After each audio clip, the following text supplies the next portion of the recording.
Assalamualaikum warahmatullahi wabarakatuh. Apa kabar teman-teman semuanya? Pada pertemuan kali ini kita akan melakukan praktikum kesetimbangan kimia. Sebelumnya, perkenalkan nama saya Faisyah Nurafikoh dengan nomor NIM 12212193016. Pada praktikum kali ini yaitu ada tujuan praktikum. Tujuan praktikumnya yang pertama mencari tahu pengaruh perubahan konsentrasi dan volume pada ion Fe3+ dan ion SCN- terhadap kesetimbangan kimia. Dan yang kedua mencari tahu arah pergeseran kesetimbangan kimia. Selanjutnya alat-alat yang kita butuhkan yaitu ada 6. Yang pertama 5 buah tabung reaksi beserta dengan 1 buah rak tabung reaksinya. Yang ketiga ada gelas ukur. Yang keempat gelas kimia kapasitas 100 ml.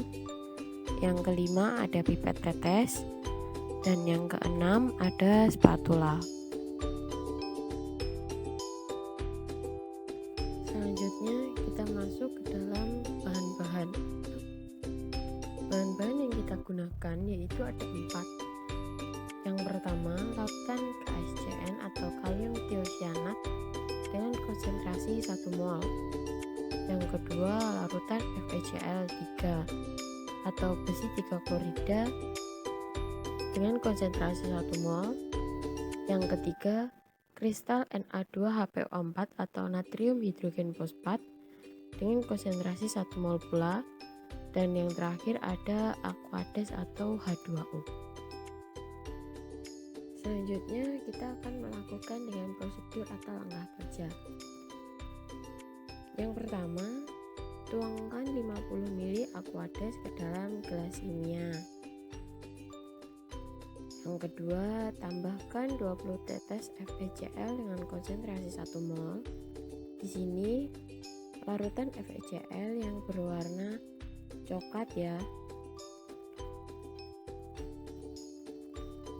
Lalu yang ketiga, tambahkan 3 tetes KSCN dengan konsentrasi 1 mol ke dalam gelas kimia. Larutan KSCN ini sebenarnya tidak berwarna atau bening, tapi di situ saya beri warna abu-abu agar terlihat.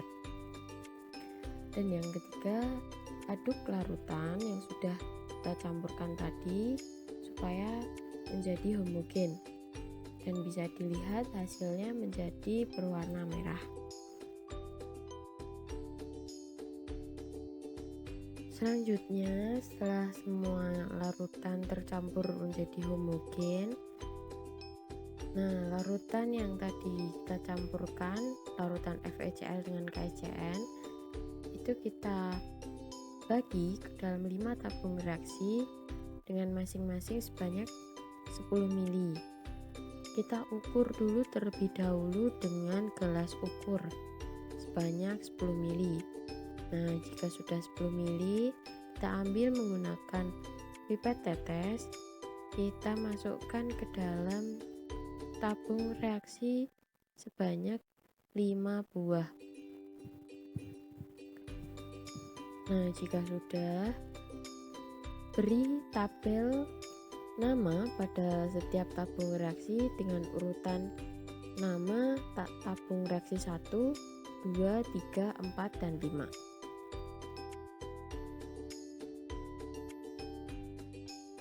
Nah, pada langkah kerja yang selanjutnya ini kita akan mulai membandingkan.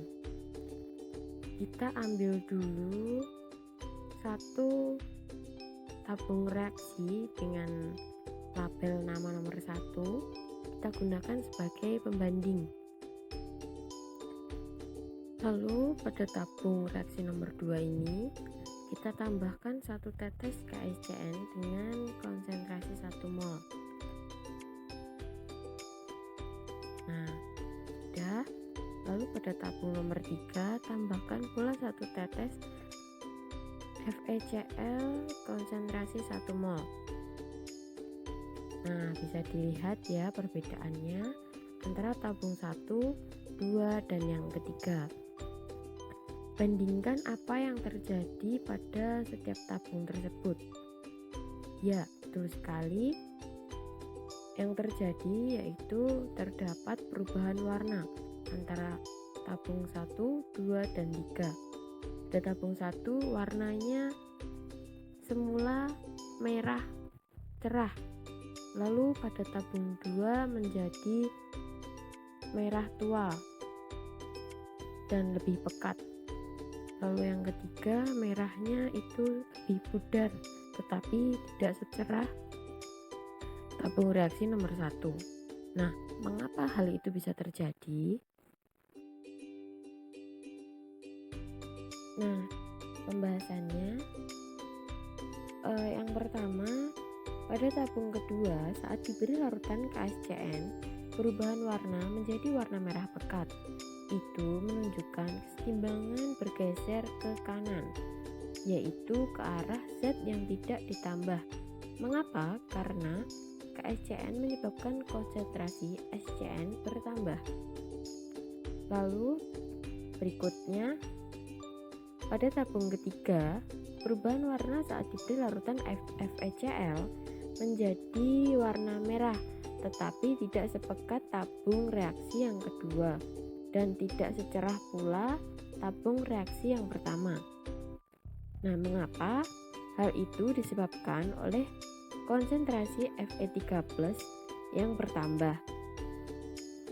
Maka kesetimbangan akan bergeser ke kanan, yaitu ke arah zat yang tidak ditambah. Nah, pada langkah kerja yang terakhir ini, kita akan memberi perlakuan pada tabung reaksi nomor 4 dan nomor 5. Sebelumnya, kita tetap menggunakan tabung reaksi dengan nomor 1 ini. Nah, pada langkah kerja yang terakhir ini, kita akan memberi perlakuan pada tabung reaksi nomor 4 dan nomor 5. Sebelumnya, kita tetap menggunakan tabung reaksi dengan nomor 1 ini digunakan sebagai pembanding seperti yang sebelumnya. Nah, pada tabung nomor 4, tambahkan sedikit kristal Na2HPO4, lalu aduk perlahan hingga kristal terlarut dan semua larutan menjadi homogen. Lalu yang terakhir, pada tabung reaksi nomor 5, tambahkan 5 ml Aquades. Nah, sudah. Sekarang kita bandingkan antara tabung reaksi nomor 1, nomor 4, dan nomor 5. Apa yang terjadi? Ya, betul sekali, perubahannya pada warna. Yang pertama, pada tabung reaksi nomor 1 itu warnanya, warna mula-mula adalah warna merah yang cerah.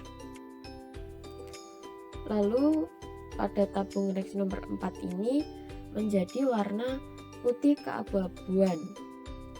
Nah, lalu yang kelima, tabung reaksi yang kelima itu menjadi warna merah muda atau merahnya yang memudar. Nah, mengapa hal itu bisa terjadi?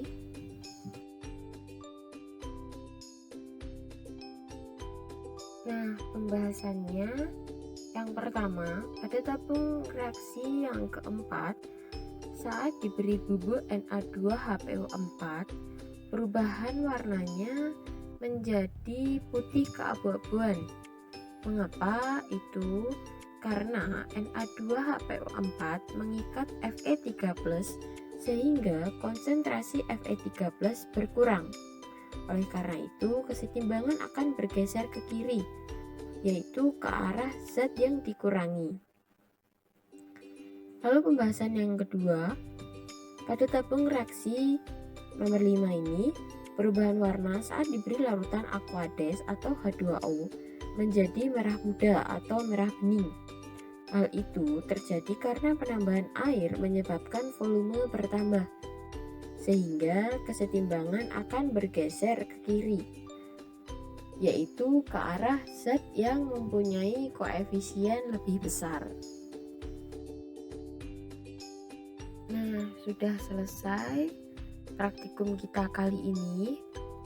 Kesimpulan yang dapat kita ambil, yang pertama, jika konsentrasi diperbesar, maka reaksi sistem akan mengurangi komponen tersebut. Yang kedua, bila ke dalam suatu sistem kesetimbangan, konsentrasi salah satu komponennya ditambah, maka kesetimbangan akan bergeser dari arah penambahan itu. Dan bila salah satu komponen dikurangi, maka kesetimbangan akan bergeser ke arah pengurangan itu juga. Nah, yang ketiga, jika volume diperbesar, maka sistem akan bereaksi dengan menambah tekanan dengan cara menambah jumlah molekulnya. Dan yang terakhir, bila volume sistem kesetimbangan diperbesar, maka kesetimbangan akan bergeser ke arah jumlah koefisien reaksi yang lebih besar.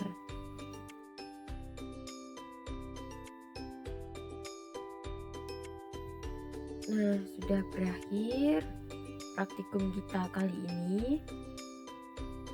Semoga dengan praktikum ini bisa membantu teman-teman semuanya dalam melakukan praktikum secara mandiri atau dapat membantu dalam mengerjakan soal-soal. Mohon maaf atas kesalahan kata, dan jika ada kurang lebihnya, saya mohon maaf yang sebesar-besarnya. Thank you for watching. Terima kasih. Wassalamualaikum warahmatullahi wabarakatuh.